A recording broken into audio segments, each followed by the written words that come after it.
Right, so Ross, thank you for coming on. It's good to be here. The podcast show. It's we finally got a date and a time arranged. And as I was saying to you just before, you're definitely one of the names I've heard for the longest amount of time. We have never crossed paths. We're the same age, live in the same sort of area, and I think I must have seen your name out and about for good 20 years. Easy. Aye, more than that. You go on Facebook, social media, we've got mutual friends, 30 plus. We know all the same people, we move in the same circles, but similar to other people, we've just never ever crossed paths. It's weird in some ways. That is good, yeah. But it is what it is. But doing the podcast, slowly but surely, I'm eventually getting to meet all these people that we all know each other or who we are, but we don't actually know each other. I've never met each other. Totally. But Ross, what I like to do, we'll talk about all things music for yourself. So, you know, how did you get into music, learning your instrument, give me your thoughts on songwriting, gigging, recording, sure, all that fun stuff, everything in between. But what I like to do is go back to the very beginning. So where were you originally from? Falkirk. I was born in the first couple of years of my life. I stayed in Skinflats. My mum and dad had the old police house there. And then we moved up to Graham's Road, and I've stayed there pretty much ever since. All your days? Aye. When my father passed, he left my brother and I his house, so it's been our family home for about 40 years. And see, when you were younger, growing up, were you exposed to music? Were you into music from a young age? My mum and dad were into their tunes. So what bands were they listening to? Some of my kind of recollections of music is going into the front room, like the good room in the house. Hi-fi. Aye, and the hi-fi in the corner. And going through the vinyls. I think that's something that's kind of lost a wee bit now, because the vinyls, with the artwork, you know, it was, you were as captivated by the artwork as you were by even listening. I've talked about this on other episodes though, depending on what age you are, because I sometimes ask, is artwork still important? Depending on what age you are and depending on what style of music you are playing, the answer can be yes or no. For me, no, totally. I'm a true believer that the artwork is part of it. It's part of the package of the album that you're advertising. And you'll be the same as me. You remember being like a teenager, you go into the music shop, you could have bought an album having never heard the band before, based on the album artwork. That looks cool, I'm going to buy it. Dark Side of the Moon. Aye. Would that album be the same without that cover? Aye, it's cool. And with records coming back, exactly, there's something cool about seeing them big. Definitely. As well. Definitely. I still think it's important, but I can understand why people might not think it's as important. I think for me personally, when I'm writing and stuff like that, I'm looking at a full creative vision. So I'm also thinking about artwork. I'm also thinking about maybe even videos and stuff like that for certain songs. And I think that I come from that kind of school that, obviously I've said before, I'm a big Pink Floyd fan, and it was the full package that they did, you know, and because of that, I don't know if I'm just inspired by that or if it's just you get into a way of thinking. Like when I'm working on a project like an album or something, I'm working on the message that I'm trying to get across, and I break it down into individual parts and how to put that full message across in the different parts of it. So a huge part of that is obviously the visual side of things. It's funny because I was listening to someone the other day and they were talking about this, and they said that there's no monetary value in music, and what they were meaning was, like, back in the day, if an album came out of a band that you liked, you'd save up your pocket money or do whatever it was you needed to do to get this £15, whatever it was for an album. So you would work to make your money to be able to go and purchase that album, and then you own that. You're holding that in your hands, you own it. And this is long before like YouTube and all that sort of stuff. So you own this, and then you know that album inside out because you listen to it from start to finish. You know the track order, you open up the booklet, you look at all the notes and all the bits and pieces, the album cover. It's not just the music, But you actually owned it, and then it's like nowadays nobody's got any. Everyone's attention span is like zero, so it's like 10 seconds, move on to the next one, and it's on Spotify or YouTube or like you say, see if you went and spent £15 on an album, you were going to like that album. When I started going to see bands and that when I was 14 or 15 year old, following bands was a full-time occupation, because you actually had to buy an NME or a Q magazine or whatever magazine you bought and figure out when they were playing.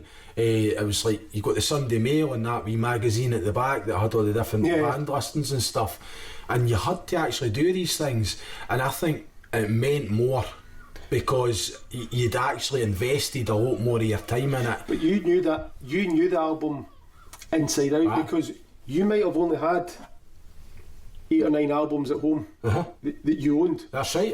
You didn't have this.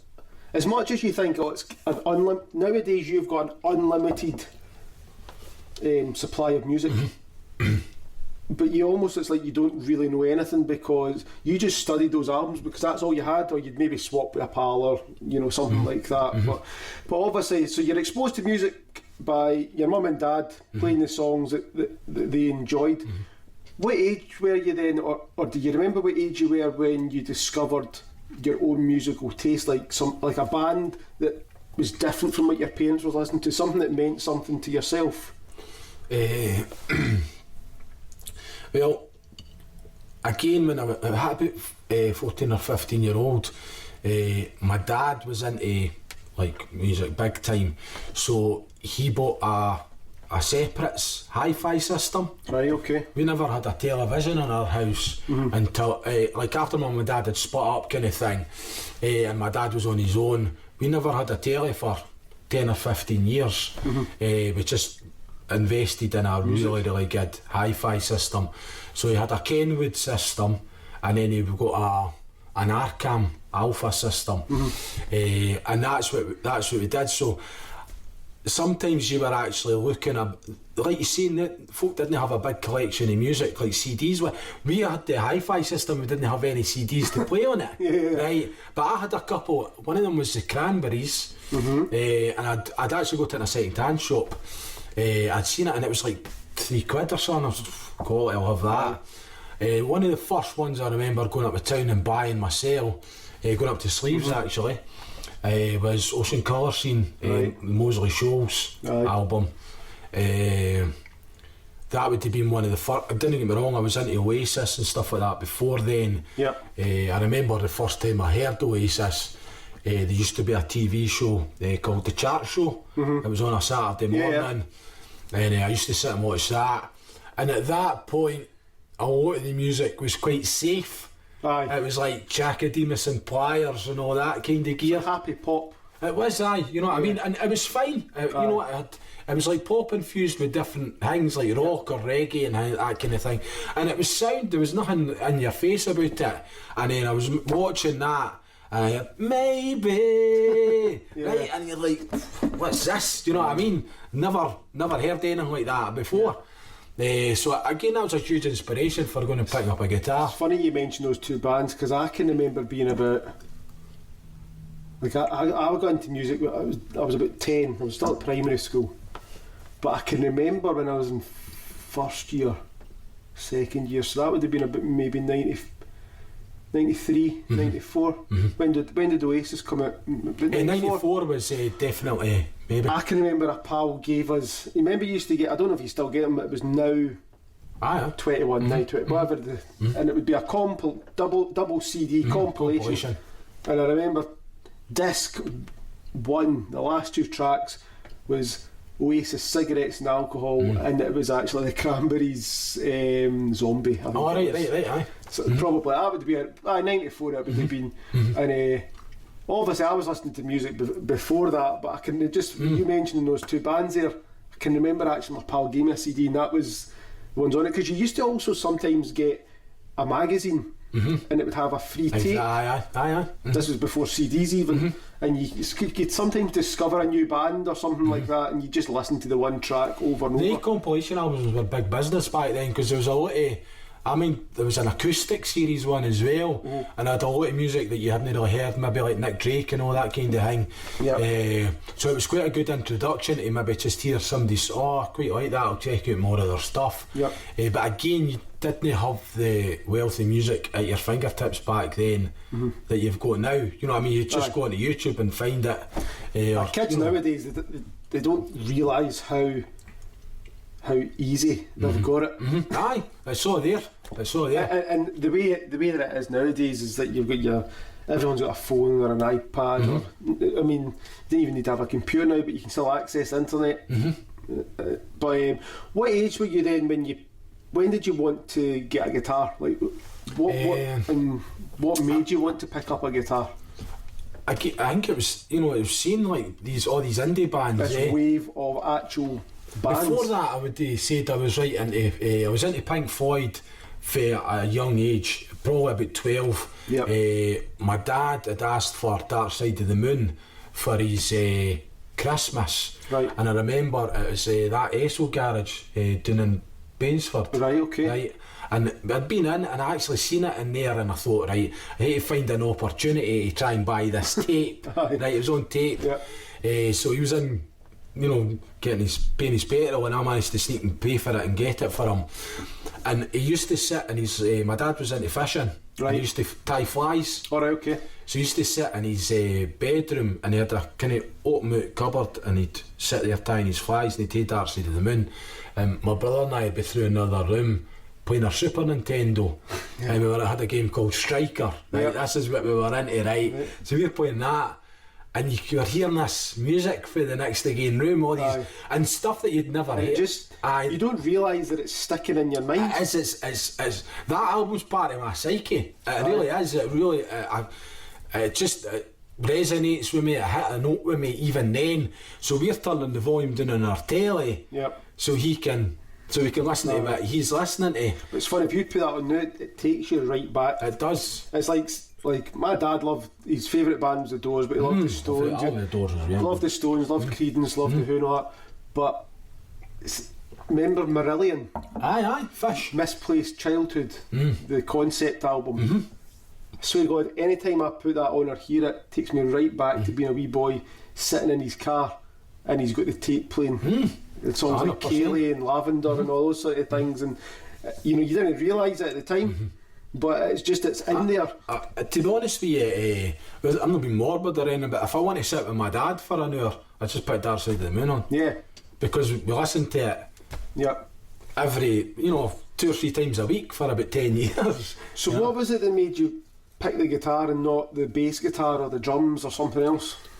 Again, I started as a rhythm guitarist, so I was playing, I only really knew a few songs. How did you learn as well? Just there was guitars at school and stuff like that, and then I got a guitar for, I can't even do if it was for my Christmas. I think I actually bought my first one myself. I bought it was an Epiphone SG. So I used to do a bit on that, but I wasn't a singer at that point. I would say I was just a rhythm guitarist. And there was a boy at school who was putting a band together called Shine. What school were you at? I mean, the Woodlands. It's not actually there anymore, but that's where I got guitar lessons. Oh, is it? Right. So when you stand in front of it, there was the sheds on the right hand side. There was like the sheds. That's where they done guitar lessons in the evening. That's where I got my guitar lessons when I first started. I used to do a lot of theatre and all that as well, so I was always in the buildings. And he said to me, "We're looking for a rhythm guitarist for the band." There's somebody in your year? He was a year above me. Alright, okay. And he was a really accomplished guitar player. And I said, "I only can play 3 chords." And he's like, "It's alright, we'll teach you something." That's one more than me. Exactly. So, and I would say that I was in a band before I could even really properly play. It's amazing though, I can remember starting a wee band when I was like 12, 13, something like that. Terrible, but it's amazing what you actually learn from other people. And we were all rotten. But you just pick up, even if it's just somebody showing you a chord or a wee guitar riff that you didn't know. So you're playing rhythm guitar, When did the vocals then come in? Was that quite a bit down the line? Not too far down the line, because... Or did you start with backing singing? Well, I'd got an acoustic guitar as well, so I got a Tanglewood Odyssey acoustic for my Christmas, and my father bought it for us. I don't know what age I would have been, probably about 15 or 16 round about then. So I started playing the acoustic stuff, and obviously Oasis and all these bands were going about, and Noel was doing a lot of acoustic stuff. Well, that was the nice thing about them. I mean, I actually think about it, there probably wasn't a lot of other bands doing it, that they were switching between the two. The great thing about these songs is you can strip. The sign of a great song is that you can strip it back like that. So that was quite inspiring, and you were learning stuff like Talk Tonight. Urban Hymns came out then as well. Again, what Drugs Don't Work, Sonnet, all these songs. I mean, all of that. The other thing is all these bands, all these songs that you're mentioning, they would be the first people to say that they weren't technically difficult. It wasn't like Van Halen, but it was all about. I allowed you in. It was all about. You only need 3 or 4 chords, a great hook, a melody, and some confidence. You know, you don't need to be technically shredding the guitar like Van Halen or something. As much as that can be cool. I would say is a bit like back then as well was something that was really big if you were be inclined with sheet music, because now you've got the internet, you can go on, watch a tutorial and somebody will teach you to play any song you want. Back then you didn't have that. It was like I didn't really have access to the internet at any point, so you went to music shops and you bought a songbook, an album that you liked, and you probably learned all the songs out of it. I hoped it was maybe tabbed in the bottom. I hoped there was songs in it that you nothing with a B minor in it, because you couldn't play bar chords at that point. I still can't. Do you know what I mean? See, the best one though, Barry Frame was on here. Aye, Barry's a good boy, man. He says to us, so you're saying you went to Sleeves, remember you had Music City across the road from it, and if you went upstairs there was all the keyboards and there was all the sheet music. He says he went up one time, and Barry's a few years younger than us, so he would have just obviously been early teens or something like that, and he said to the guy in there, mate, you got a pen and paper? Yeah, aye, how? What is it? I just want to copy what's on this book. Because he didn't have the money to obviously buy it, so he's just like, I've been trying to figure this bit out in this song for ages, let me just copy it down, and he was writing the solo and the chords. On yourself. That's the way you do it, like. But that was a big thing, and these sheet music books were about 15 quid or something like that, or between 10 and 15 pound. So it was a big investment in that, because I can remember being at the school, and my geography teacher was in a band, he played bass in a band, right. And he says that I had the Robbie Williams Live Through a Lens book, because I had like Angels and all that on it, which was a massive single at the time, and there was no other way to learn how to play it. Like I couldn't do it by ear at that point. So he said, oh, come give us a Lenny, and so they're all photocopying the books and that. I had the Crowded House, recurring Dream book and that as well. I had a few of them, but I spent a lot of money on that, and that's what you that's just how you learned, and then maybe hoping somebody else would show you a wee bit, and then as you say, it's hard. Like I can remember first learning and talking about learning by ear, and it blew my mind when I first picked up a guitar, because I'm like, how can you sit and listen to that tune and then figure out what they're playing on the guitar? But you do eventually figure that out. The first song I done that was with Drugs Don't Work. That, like you say, some of these songs in that, it's no Van Halen, but you could kind of figure some of them out. Yep. Because there's only so many chords go with other chords, so that was one of the first ones I actually learned. So so you start with the guitar, but so how did you then get into the singing? Because the singing's a whole other game, because you learn the guitar, other people can show you bits and pieces, you've got books and all that. With singing, there's a big bit of it's just confidence, and you can't teach someone confidence. It's like, you know, a lot of time people will be like, well, we're not an instrumental band, we need a singer, so you're going to have to stand in front of the mic. Who's brave enough to do it? But is that kind of like how it came around for yourself? Well, I was doing a lot of theatre and stuff like that, right. So when I was doing that, they would give you singing parts in the show. So kind of got your confidence through that. Aye, they tended to give me things that weren't really, you know, that hard to sing, like the hokey cokey or something like that. Do you know what I mean? It's the fact that you're doing it in front of an audience. Like you say, you're up there in front of a few hundred folk actually doing it. So I think that helped. And being in the band, we had a singer, the other guitarist done a bit of backing vocals, and I kind of rated myself as a better singer than the other guitarist, so I was trying to sing more and more. And then it's also it's fine playing the guitar, it's fine singing, but when you start combining them, that's another game, whole game as well, and who can do it better. So I eventually got to the stage. I think I played with that band for about a year, and I was starting to write songs at this point. It was probably about 15 or something like that. And I was writing some good stuff. I was listening to good music, so it's kind of made sense. That's what it is. It's like, if you want inspiration, stick a record on and sit for an hour in the company of one of the greatest songwriters that there's ever been. You can always do that. And I was listening to a lot of music at the time, so I was starting to write songs. So we went into the studio to record an EP, and I wrote this song. When you go into a studio, you find out how good your band is, or how no good some of them are. That's very without being critical of anybody, because we were only teenage laddies anyway. So but anything that you've been hiding in band practice and playing live, you didn't really notice it. You're going to be discovered. If you know, you're talking about playing along to click tracks and things like that. So I went into doing my rhythm parts, and I was speeding up and slowing down here and there, and I'm like, oh God, I don't really know how I can get this sorted out. But I had got my own song at the end of it, and the guy that was recording it, he'd said to us, he says, look, that's been put on as a wee token song to keep you sweet. He says, but I think that's the best song that's on it. Of the ones you've done. The ones that you've done. And I was starting to get to that stage where I'm thinking, I wasn't necessarily thinking about putting another band together, but I was enjoying playing the acoustic and doing the kind of things. Maybe just going off in a wee bit of a different direction. Just actually trying to find your way. You know what I mean? That's it. At that point of things, you didn't have a direction or anything like that. It was just like, let's just start trying a few different things. Starting to do my own gigs. One of my first residencies was in the Orchard, actually. Right, okay. I used to do a Sunday night in there. Orchard Hotel? Aye, when I was about 17 or 18 year old. I only did it for a few months, and then there was Fat Tuesdays, so it used to be the old Finn McCool's. Yeah, right in the corner.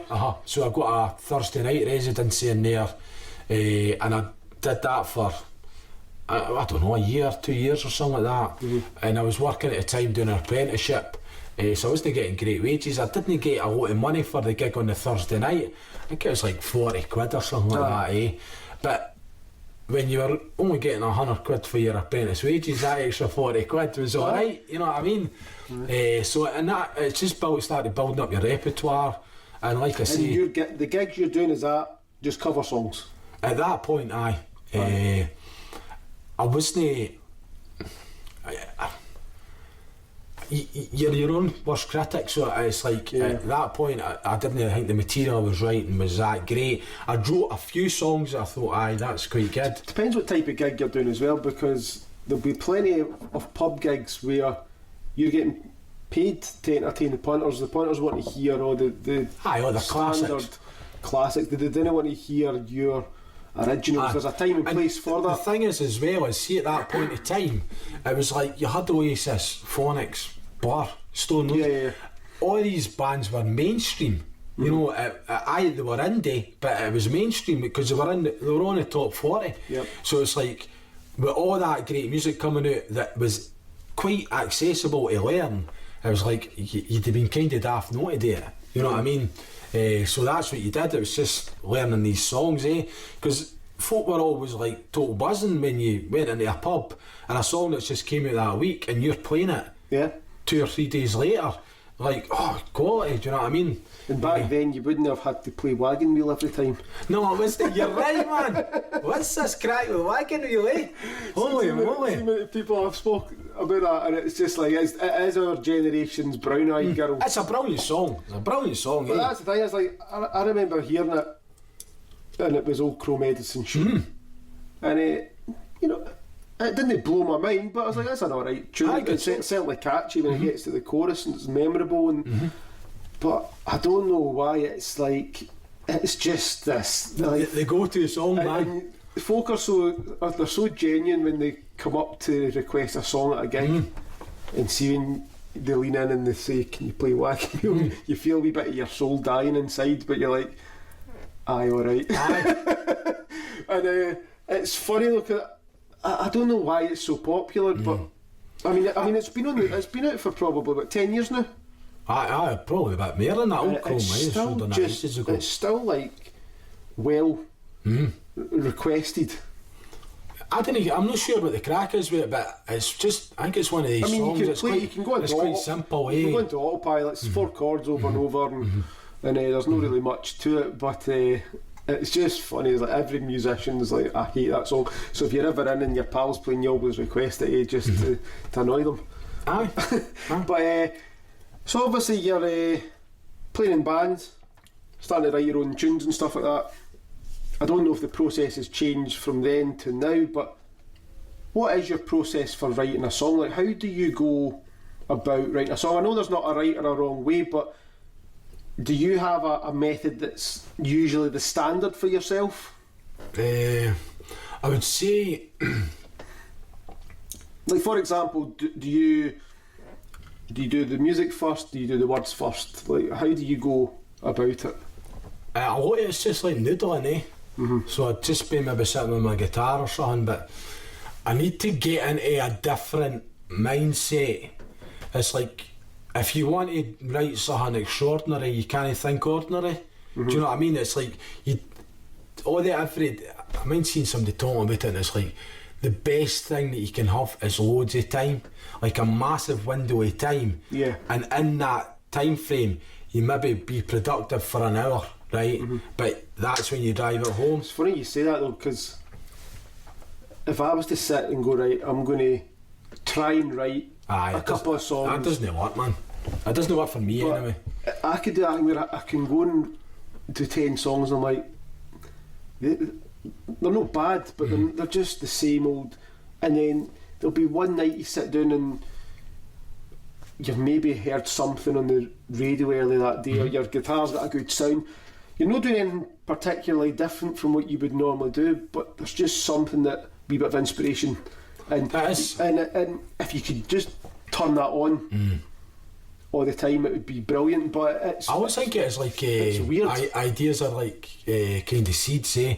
So it's like you get, sometimes it can be the simplest thing, like a word that you've not really heard in a certain context before, and that can be the inspiration for a full song for me. A lot of time what I get is, I see if I turn the car on and it might be a song that I've heard a million times, but it comes on halfway through the song at a point, you know, sometimes if you hear a song and it's like it's off beat because it started in the middle of a riff or something, so you hear it completely different for a split second until you realise what the song is, and you go, oh, is that song? And that wee split second of hearing it differently can trigger an idea. It is.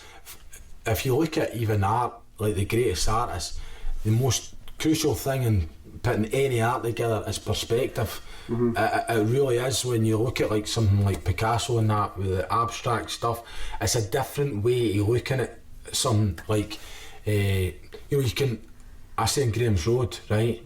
I walk down Graham's Road every day. I've done it for 30 years, and I mind being in my mate's flat on Graham's Road. I'd never been in it before, and I'd never seen that view yet. And it's like a completely different place. It just looks different, but it looks the same. It is, it's the same thing, but it looks different. So I think anything like that, it's about perspective, eh? So I'm kind of like that with the songwriting. It's like, I think as well, it's like your creativity leads you into a different part of your mind, It's like you can't, like I say, you can't think about all the ordinary stuff. You need to kind of forget about all that. What I would say was I was lucky because I was gigging at weekends, so I was making money to pay my bills and that at the weekends. Yep. So through the week, I had like Monday to Friday. I was single, right? I was just spending my time in my flat working on ideas for songs, and it's like you start to get momentum with it. Writing's the same as anything else, it's momentum, eh? The more you do it, I was with that band Fairweather and the Helmets, and I wrote the first album. I'd get a 6.5 out of 10, but I was on the track then, right? Yeah. And I wrote the second one within a few months of it. I've not actually put the second one out, it's still sitting there, but it's like, it's a 9.5 or a 10 out of 10. Like genuinely, Yeah. if it was Wash, I would say it was Wash. It's different class. Are you able to listen to your own stuff and make that proper judgment? I think you have to.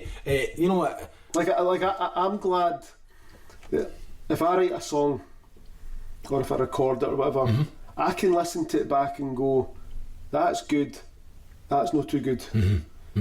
But there is some people that they just they can't seem to hear. It's like everything is great, and I'm like, I'm so glad that I've got that perspective that I can listen to it and go, aye, that is pretty good, or that's crap. You can do better than that. But there is some people that don't seem to have that. It's, you know, I'm glad that I've got it. Aye, like I've got to say, it's like, no, you know, I've been listening to music since I was like that size. You can't make good songs, are they? But it's like if you see someone playing, like if I'm playing a gig, I know I'm sounding good, or you know, if there's something not right. Some people just can't seem. They just just play on, eh? Aye, they just play on. But so obviously, but what about your lyrics? Are your lyrics so? I spend a lot of time thinking about my lyrics. But if I was to sit and read your lyrics, would it be obvious what you're singing about? As in, does it just simply tell a story, or is it one of those ones where it's a little bit more vague that if 10 people read them, you might get 10 different interpretations of it? I think you get that with any song. Or is it different? I think you get that with any song anyway. It's like.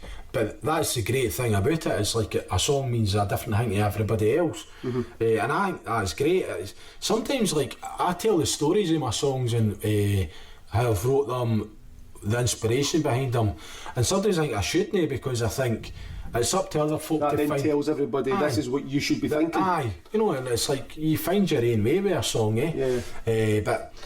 I would say a lot of my stuff's been a kind of musical diary, to be honest with you. I tend to write like that. It's very emotive. I write about how I'm feeling, I write about what's going on in my life, but I also, like I say, I think there's a way to tap into your backstory, things that you didn't know about, that's in like your DNA or in your, you know what I mean, like that. Yeah, you're not aware of, but it comes out in your creativity. Used to blow my dad loved his music. He didn't play or anything though.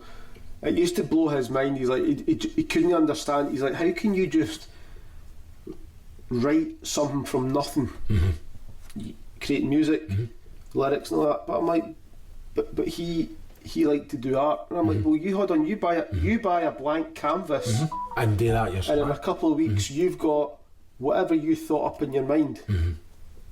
It's the same thing, but in a different format. Definitely, I agree with that. But obviously, you're writing your own tunes.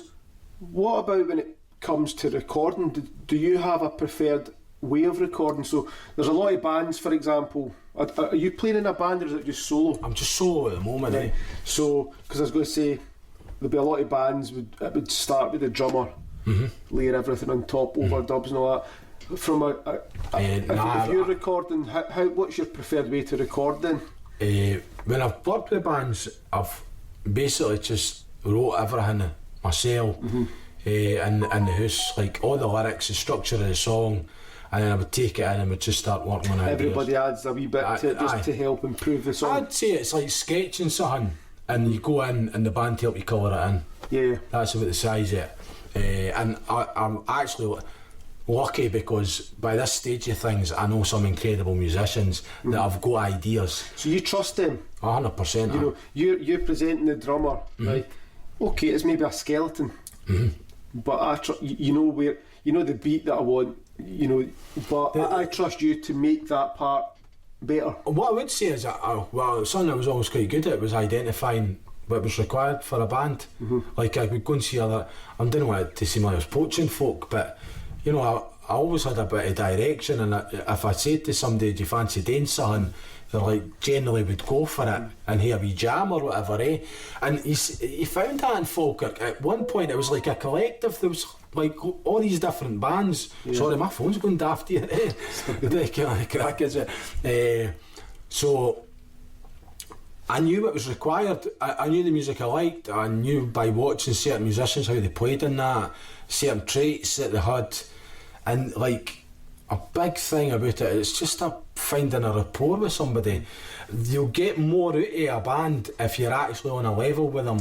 Yeah. That way. It's not necessarily always about them being the best musician, because you can learn stuff that way, and you can come on that way. What I've always found hardest was trying to get people that are playing for the song, right? 4 or 5 people that all those parts playing together makes the song sound better, because you can sometimes fall into the trap where there's somebody who I want the spotlight, and they're just you're almost like battling with it. It's like you've got 3-4 people playing to make this song sound better, and then you've got this one person that is searching for the spotlight because they want to be heard above everybody else. And it's definitely, playing in a band, you've got to, personalities are probably even more important than ability. I agree with that, and you know, and that's probably why there's so many bands can split up.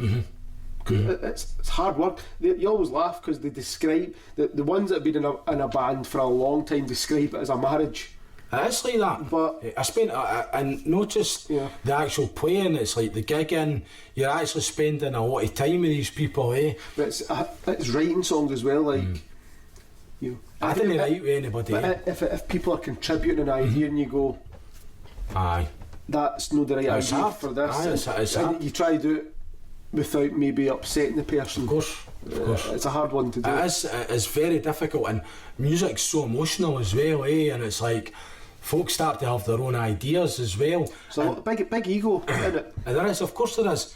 But what I would say is, in my own opinion, and I'm not saying I'm right about it, but for me personally, I think a band has got to be a wee bit creatively, it's got to be a bit of a kind of dictatorship in terms of, I think it needs a singular vision, because I do ask a lot of the bands that I speak to, the question I ask them is what makes the band work, and not in terms of success, but does the band have a leader, not a dictator, but a leader who has I've maybe used the wrong word, who has the vision of this is the direction the band is going in, and the other musicians are happy to get behind that person, and they're happy to kind of go in the same direction, but you've got someone leading the band. And I think you find the most successful bands that probably is the case. There is one person steering the ship.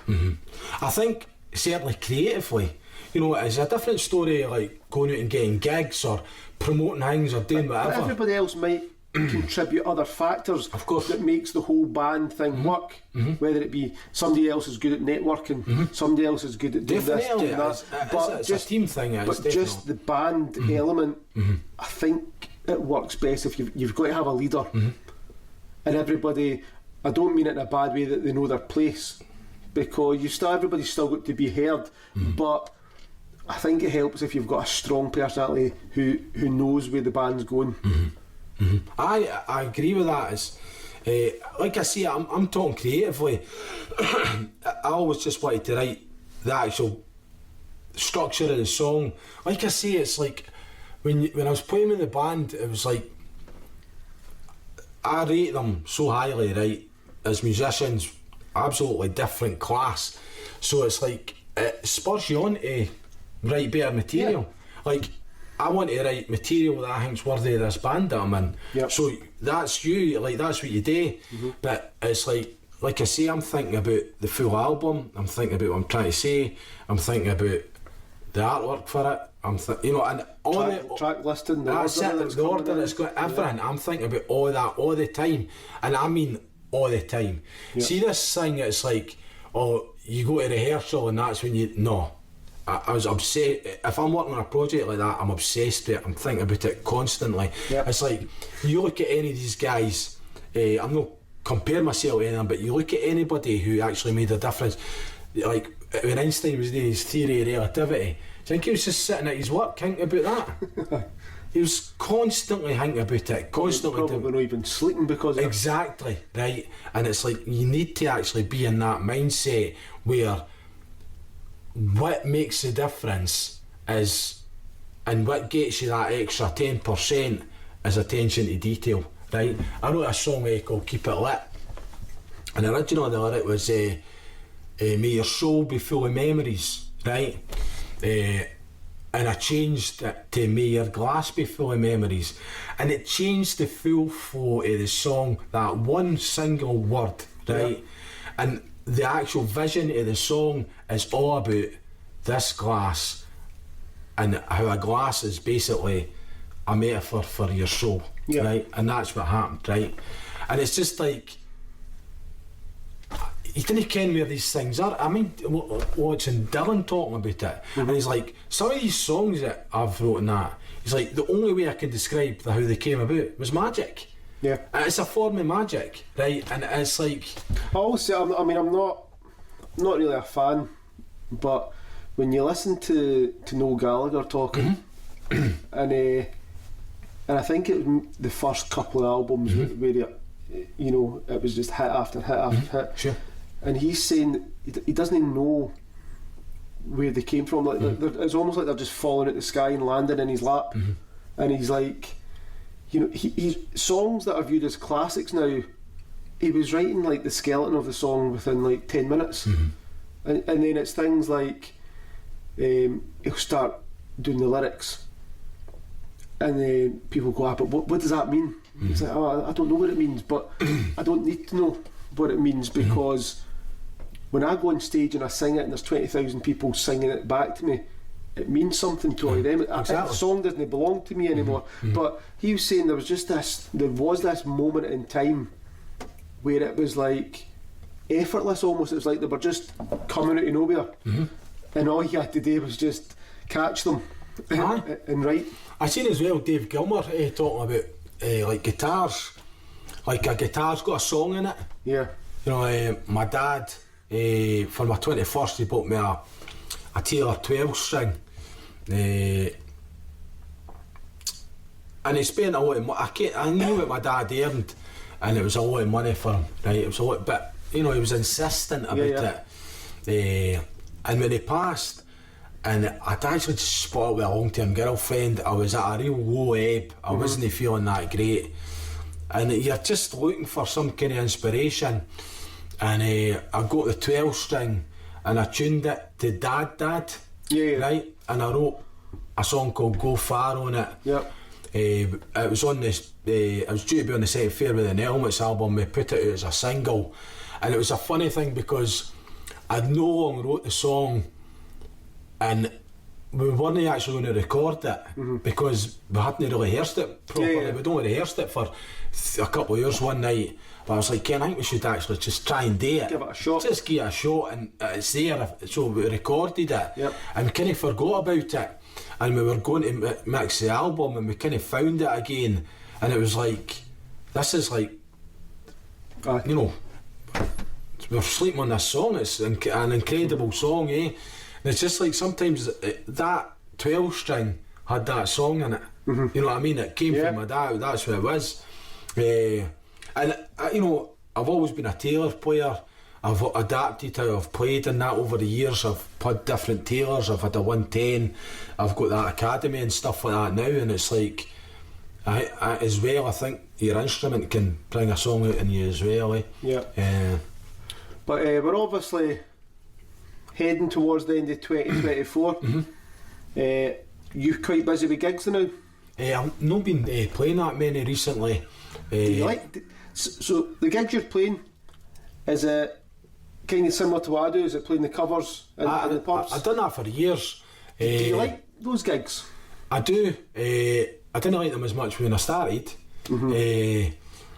But it's probably the repetitive, like, because there's certain songs that work in that environment, and I think as well when you're writing a lot of songs and when you feel like you've got some good material, you want to be putting that out to folk.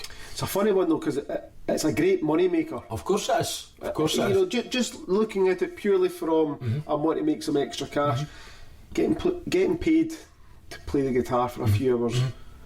But it's funny the amount of times people at gigs will say to me, play your favourite one. And I'm like, if I was playing my favourite one, it wouldn't be anything that I'm going to be playing tonight. Aye. You know, I'm not going to like it. Because you're obviously got to play what's there, but try to explain to people, like, it's gigging, it's rewarding. It's a hard game as well though. You know, like if you're turning up to a pub, you know, there's no guarantee it'll be busy. If it is busy, it might not be because you're going, it might be because it's busy despite you being there. You know, and as you say, you've also got the same songs. I'll probably do 3/4 of my set list that'll be similar each gig, and there'll be a quarter that I just change it up. Now and again I'll maybe do a full gig of completely new stuff to keep it fresh. I've got a question that as well. I've got a Ultimate Guitar app on my iPad. Right, okay. So if they've got Wi-Fi and I know the song, I would maybe hear a wee go at it. I didn't mind doing that. The thing I tried to explain to someone when you talk about doing requests and that, I was like, a normal gig I'll do 40 plus songs, right? I don't think there's a single song I play that's 100% correct. But I seen it doesn't need to be correct in the pub. Generally I'll edit it down, because most songs are when you're the original that's a full band playing, you've got a solo, it's just me on the guitar in the pub, so I'll edit it down. I might not be playing all the correct chords, I might make it a little bit easier than that, but I think you can get away with a lot with confidence. I do a lot of medleys, so it's like I'll run a lot of songs together, and when I'm doing a medley, I would say it's very hook and chorus focused. So it's verse and I think when you're a lot of time you kind of leave middle eights and they kind of, you know what I mean, you probably leave they kind of enjoying that. Scotty Ashworth, he's really good at chucking 5 or 6 songs together, and same with Jerry McGlade as well. I've been doing it for years. I genuinely think it's a good way in the pub, because all you really try to changes it up. If folk are out getting tore into it, right, you're just trying to catch their attention. So you're going to catch their attention with big choruses. That's what folk got on to. They're like, alright, quality, I know these words again, and that's how you get their attention. A lot of playing like that is playing for a reaction. That's what you're doing a lot of the time. And I enjoy that. It's a great buzz when you've got a pub full of folk and they're all singing along, everybody's saying a good night and they're loving it, you're doing requests, and over the years you get to know folk who come to your gigs, so you'll see them coming in. They're coming along because you're playing, and they'll come in the door and you know what their song is. So you start into their song and they're like, that's my tune, Ken, and that's a great buzz. It's great to see somebody happy. The time I play Baker Street, and me Robbie that works behind the bar, I know his favourite tune, and if he's walking behind the bar, I know I've got to chuck this in the set list at some point. And every time you do it, you get away from behind the bar, cheers mate. And Ken, it's just, I see wee connections, man. And you know, what happened with COVID and all that, it's like we've missed out on a lot of that now, Ken. And even at the moment, the gigs and the pubs aren't quite as busy again, and everybody's telling us we're all connected, we're all on the internet, we're all that. but we're no, like, you're only connected when we're here face to face. It's like all this kind of stuff done by text and that, you lose a lot of the feeling and you lose a lot of meaning with things. It's like there's nothing like talking face to face with somebody and having a bit of crack with someone, you know what I mean? And I hope things go back to that, because it is getting better. It's getting better, definitely. Slowly but surely, but I would say it's still a struggle. As we were talking before, Friday and Saturday nights, depending on where you are, can be busy. Sometimes it can be just as quiet as the rest of the week. But it's a hit or a miss. I'm finding with some places, but it is getting. It's improving, definitely. And that's great. I go to a lot of open mics and stuff. I found out a couple of years ago I had kidney failure, so I'm actually getting dialysis and waiting on a kidney transplant at the moment. So I've not been doing as many gigs, like full gigs. I've been doing half hours here and there. It's just what you can kind of manage to do. Open mic's perfect for that. They're great. You get to show up, and it depends on the open mic, but there's no pressure. And you can play some of your own stuff as well. I never ever went to them before because I was a gigging musician. I always thought in my head, open mics are for people that have never played a gig, that maybe building their confidence. Maybe want to try playing one song. Why would I go along to that? There's no point, because I'm already gigging. But I went along, and I was like, I actually quite enjoy it, because for the first time you actually get to talk to other folk, other musicians that you only ever hear about normally. Great, man. It's great for networking. It's a great thing. But what's the plans for the remainder of the year for yourself? I was in the studio it's probably about 2 months ago, recording with a guy called Sandy Jones. He'd worked with Wet in the past, so I've got a couple of songs there that I was planning on releasing as singles. Like an EP or type thing? Probably just a single, like 2 songs. Right, okay. And maybe see how I get on with that. So I've not really set a date for it. I've been playing the songs live and stuff, so... No pressure though, if there's no date, you're no bursting your ass trying to meet that deadline. It's just... there's no right or wrong way to do it, so I'm getting a wee music video made for one of the songs I know. Right. So when I get the video back, I'll probably put it out. And then I've just been doing open mics and stuff. I'm obviously, like everybody, you're looking for publishing and record deals and stuff, because I have got the material sitting there just now, and so I've got that Ross Fairweather Elements album that's still there. I don't know what guys I would release that. I could release it as a solo album or as a band album. So that's sitting there as well, and I'd say that is probably about 75% complete. It probably needs taking out the way than taking up the way. Right, okay. You know what I mean? Like probably needing some keys and some strings and stuff like that. But apart from that, it's cool. Pretty much good to go. So Ross, we've obviously been quite a lot of music, technical chat for any musicians that are watching. So I like to end things with some fun questions for you. Sure. So imagine you could go back in time, anywhere in the world, big gig, small gig, I'll let you decide. What's the one concert you wish you could have attended?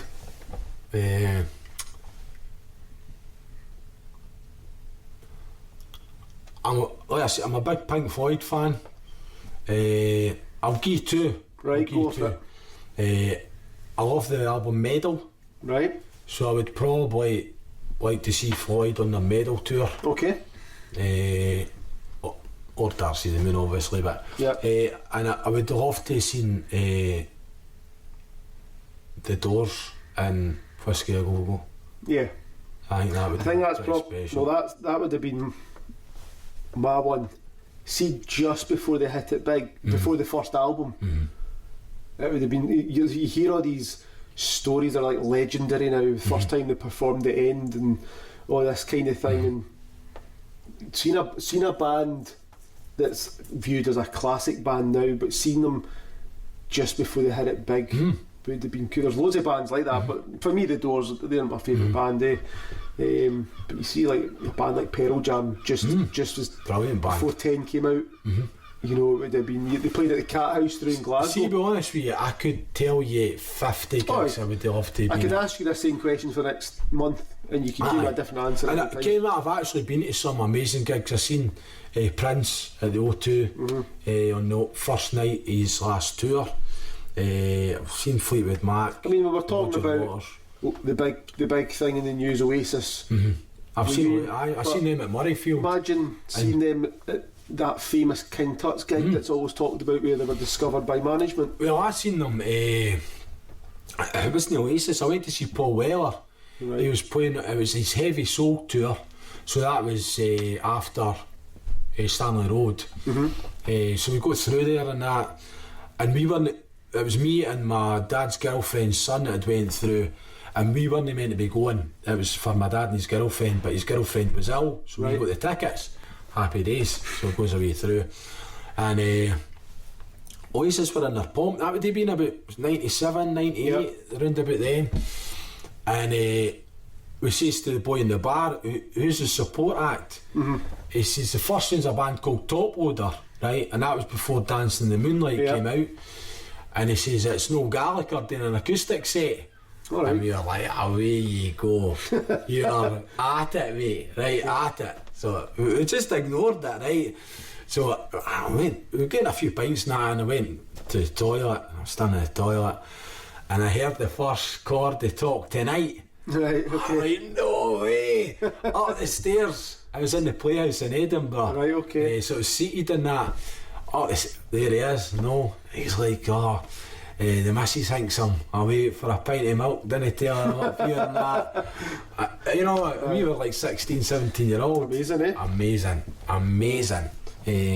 But Ken, see back then, with all the bands and stuff, there's like a million stories like that. You know what I mean? It was just, it was the time. That's what I love about this Oasis thing. It's just, I hope that the youngins get into it, you know what I mean, and go for it. The only problem is they've still got plenty of time to mess it all up before they even do the first gig. Keep the faith, my man. Keep the faith, my man. I'm not an Oasis fan. No, I get that. It came that, but it wasn't about necessarily just about the music. It was like the punk movement. That's what it was back then, Ken. For Britain, at least, it was definitely the last big movement that actually meant something proper. And at that point you had it was New Labour at that point, 1997. It all came along in this new wave of culture. I know it was like a kind of lad culture, because you had all the lad magazines and all that kind of stuff, and they kind of like TFI Friday and all that. You take all of that away, there were a band that was producing the songs. A brilliant songs, man. I mean, that was everything else that went along with it made it better, but strip it all back, it was the band, and they were releasing hit after hit after hit. And the thing with Oasis, and I love Blur. I'm a huge Blur fan. I think Damon's one of the greats, and I've got to say, the fact that Oasis and Blur, this was on like the 10 o'clock news. When do you see bands on like news like that? Do you know what I mean? How great do you feel that to have been a teenager right through that period?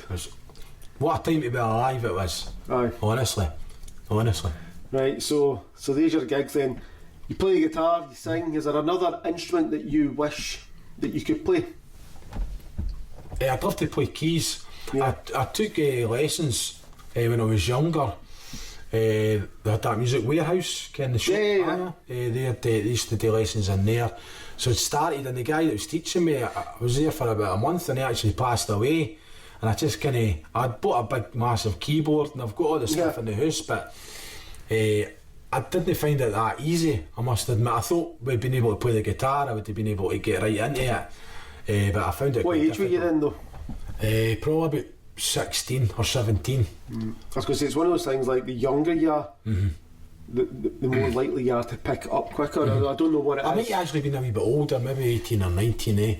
I'm so glad I learned the guitar when I was younger, because I've just probably not got the patience now. I'd love to be able to play the piano, but I'd need to be like the guy for Groundhog Day in order to play it now, because I've not got the patience to sit and learn it. I can tinker away in it and then record something and get away with it, but I couldn't sit and play it live or anything like that.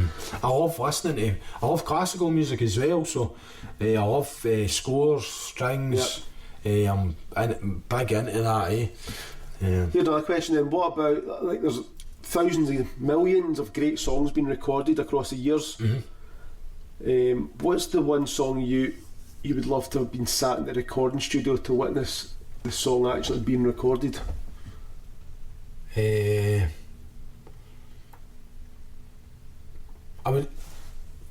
think one of the best songs ever recorded is U2, Where the Streets Have No Name.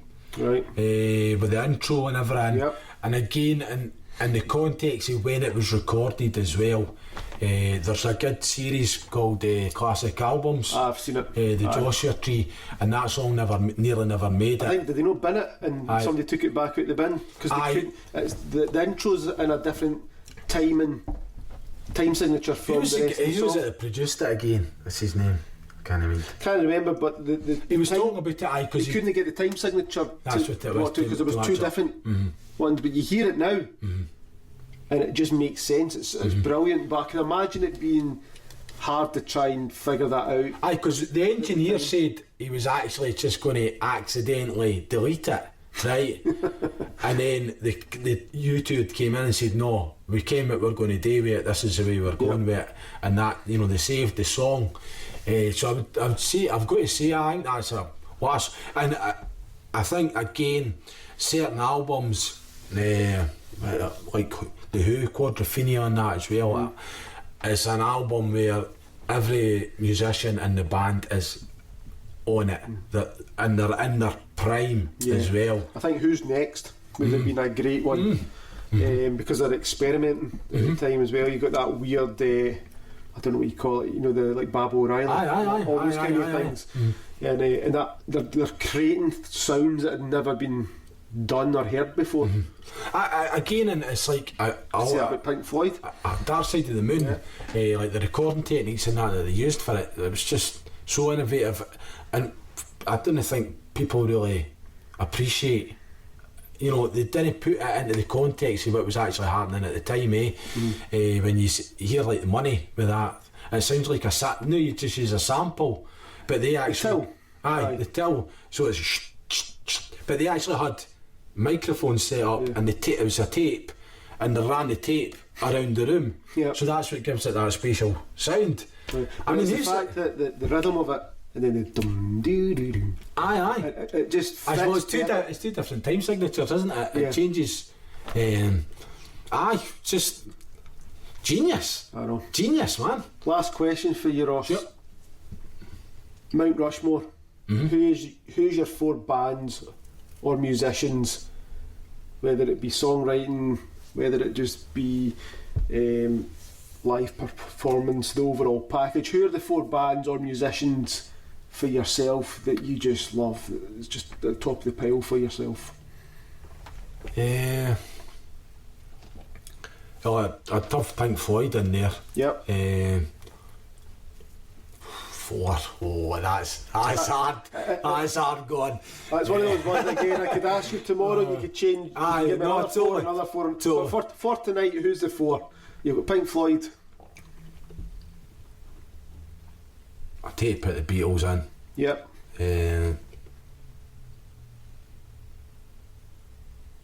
Can you put your own band? Doves. Right. I've seen them about a dozen times. They had a huge impact on me. Yep. Don't know. I kind of want to say Bob Marley. Yeah. Not just for the musical side of it, but I like politics and things like that as well.